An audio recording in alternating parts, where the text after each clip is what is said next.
Hey everyone, I'm Jack Fossett, and today we're taking a look at the Catalinbread Belle Epoch. This pedal's been out for a while, and a lot has been said about this pedal, so I'm not going to dive into some of the nitty-gritty on it too much. I want to talk more about kind of my experience with this pedal and what I like about it and how I found is best to use it. This is the second one that I've owned. For a brief while, maybe 6 years ago, 5-6 years ago, I was using a Catalinbread Belle Epoch, and I was using it as kind of an always-on pedal. Not for long repeats or any of the heavy modulation, but a lot for the preamp. Now, that's of course part of why other versions of this pedal have come out. From the boost side of it alone to the deluxe that gives you a lot of different options and things. Much like the classic unit that this is emulating, the Echoplex EP-3, one of the things that's special about it is the preamp and what that does to your tone. Now, the echo on top of it is really fantastic, and there's a lot of takes on the classic tape machine echoes out there. And I will say that Catalinbread do a really good job in incredibly detailed research and going into replicating them. And because, there are a lot of cool takes, there are a lot of different takes, but there are few that I've seen that are as dedicated takes on it as this one. For instance, even things like the record level that you've got on this pedal and how much it can really add oomph to, the first repeat and that sort of dedicated tribute to what it's honoring. Now, this one I ultimately moved on from before, and one of the things that I found is while the preamp is really special and adds a little bit of oomph to your tone, and you can also certainly use it as kind of a slightly kick on for a lead boost, especially if you use the delay with it. It can kind of be your one stop for a lead tone. I also found that at times it's a dark sounding pedal. It's a dark sounding delay. It's kind of has like a lo-fi quality to it. It's that vintage warmth as opposed to a bright crisp.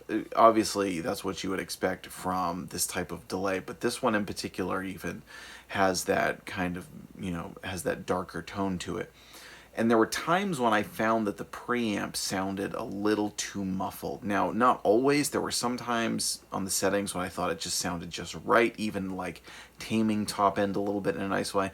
But then there were other times where, if you've ever recorded your guitar or, performed live and your mic is pointed at the speaker in a way that's not really good and you hit kind of a fat chord on like the neck pickup or something and it sort of overwhelms that.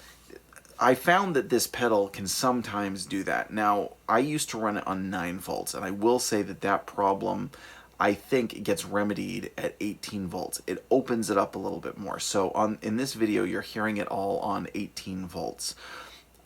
I would highly suggest running this pedal on 18 volts if you can. And generally speaking, for a lot of pedals, if I have the choice between 9 volts and 18, a lot of times I prefer 9 volts. softens it a little bit. You know, of course it depends on what you're talking about, but more often than not, I found pedals that can work on either. I like them better on 9. This would be an exception. I think this one sounds a lot better on 18 volts. So if you have that opportunity, or if you're like me and have had that experience where you thought, geez, that's a little too dark, I'm not quite getting what I want from it, make sure you try it on 18 volts, because that definitely changed my take on this pedal. Now, I've always particularly loved it because it's called the Belle, and I have a daughter named Annabelle. It's the same reason I love the Wampler Belle. Just a bonus for me that they both happen to be really great pedals. And this one you can do a lot with. So I just want to share a bunch of different tones. You know, I'm not going to just kind of dive through the knobs like I usually do. I'm just going to share a bunch of different tones that I find inspiring with this pedal. So let's dive back in here with doing a, you know, turning the delay time down, turning the mod up, and it almost gives you something like you would expect from a Strymon Deco. There's this little bit of slap to it, but with the mod, it's almost like this kind of double taking, chorusy, unique effect. So let's check out how that sounds.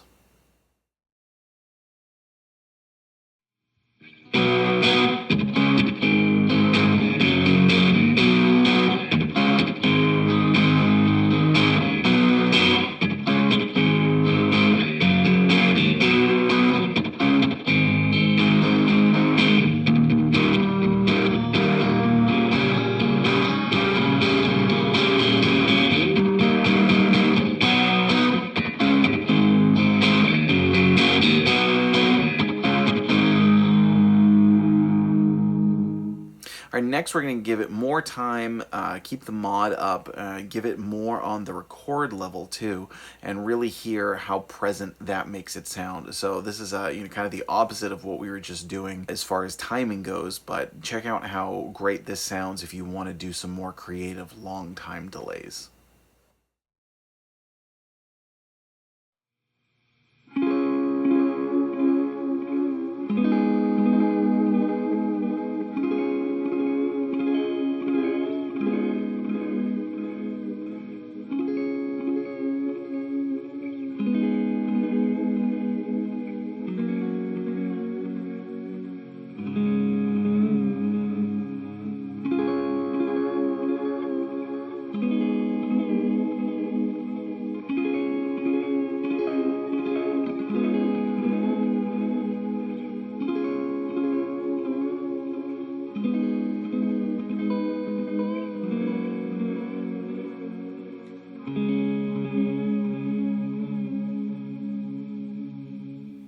And it just sounds great as a regular delay pedal. That's the other thing is, you know, if you just want a delay pedal, but, you know, digital is just a little too, nah, it's not quite for you. You like the styling, you like the options, but, you know, honestly, for me, for the most part, I don't tend to use delay pedals for all their fancy tricks. I just like your typical delay to add a little bit of atmosphere to leads and things. So check it out how it just works as a great delay pedal.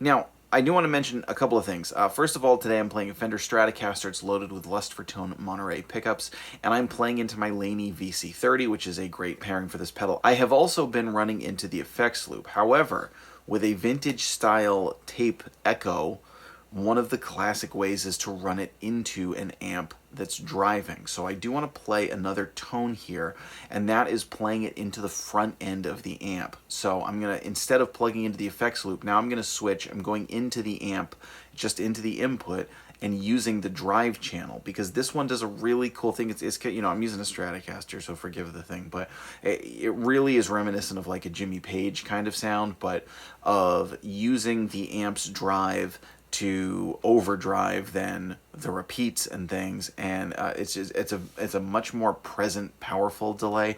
So check out how great it sounds for this. Stylistically different, but really cool if you run it straight into the amplifier.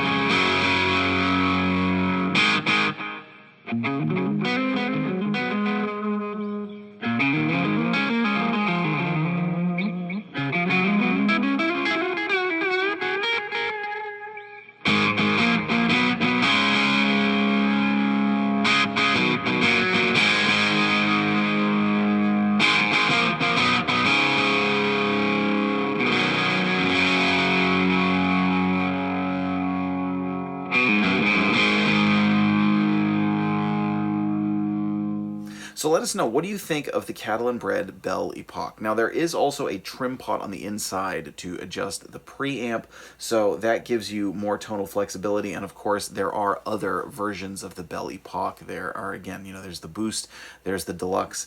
This one is the Classic, and you know, I'm glad to have it back. I do like this pedal, and I liked it before.